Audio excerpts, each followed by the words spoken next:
Okay. Let's take a peekaboo what she looks like to you. Yeah, that looks nice.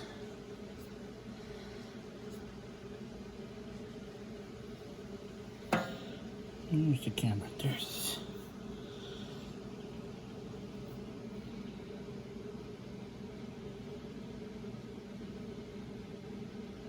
No pitting. It looks pretty good. And like I said, that's the exhaust side. So let's clean up the other side and start slapping her back together. Okay. I'm gonna turn this around though. Look at what you can see now. Now it's in focus.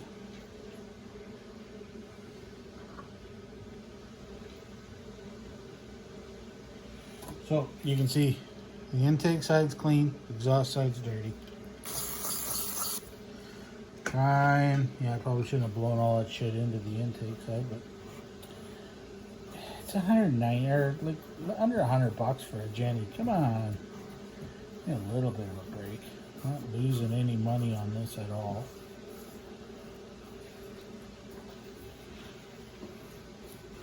I can almost stick my finger in. You know, you can't see it there, but I can stick my finger all the way into the motor.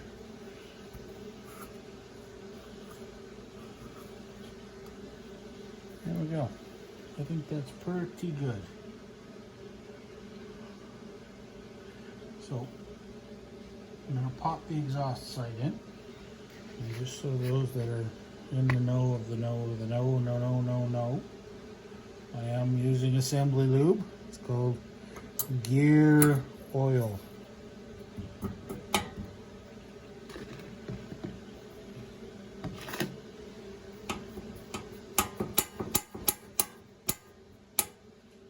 Nice and sticky wicky.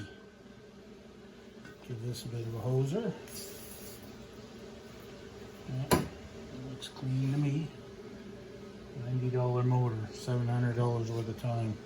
Oh, it's that drippy. Come on, you want it to drip the other way quicker. Okay.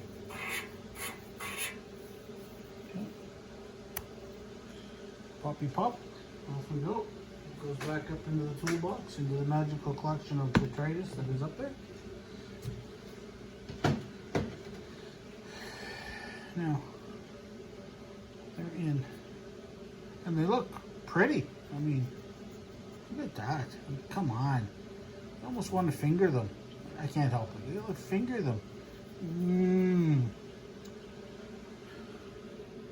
Look at that one. That one actually says Briggs & Stratton on it too. Right there. X1 Briggs & Stratton. This one they didn't like, so they didn't care if they put Briggs & Stratton on it.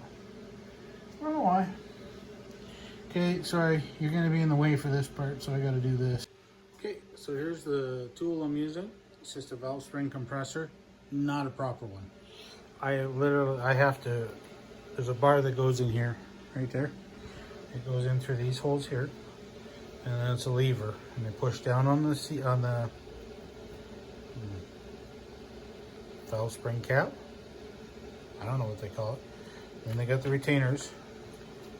The spring clips, and then I have to reach underneath here while I'm pushing down to get the retainer or the cap to go down to compress the springs, and then I finger that trying to get the it's luckily it's light duty, so it's not hard to do. When I did the diesel motor right there, that diesel motor, I had the head off on the same bench. Ooh, that was a fun one. This one's not so bad. So now I'm just going to take all the bits and pieces off, put them in there. You use your head bolts here, your rocker cover bolts here, and they're just going to go back up into the tray. Everything's going to go away, and then I'm going to come back to you. So, sad news. It only comes up to about 30 pounds on the compression, maybe 35. 35 pounds compression if I'm lucky. to pull the piston out of this, I got to pull the whole motor apart. The piston comes out that way. I might be able to just like get to the bottom of it and drop the connecting rod, or the connecting rod main bearing cap off of it and push the piston out the top. But I'm going to try just putting some brake clean in there, maybe a little bit of ATF into the cylinder, and leave it sit for a little while, maybe until Saturday or something, since today's Friday. And it, you know, maybe it'll come back to life. Maybe it's destined to be parts, because I mean, we all remember what that carburetor looked like, which you know, is, yeah. But maybe. I mean, I can't guarantee anything. It'll have decent components here to use. It's going to have the end of the generator housing down there that I can use. Even if this is no good, the motor itself, I might have other options. If the end of the connecting rod or crankshaft is the same size, I do have a Honda down there. Ooh, Honda. But that's on a pressure washer. I really don't want to disable the pressure washer to build a frickin' Frankenstein generator.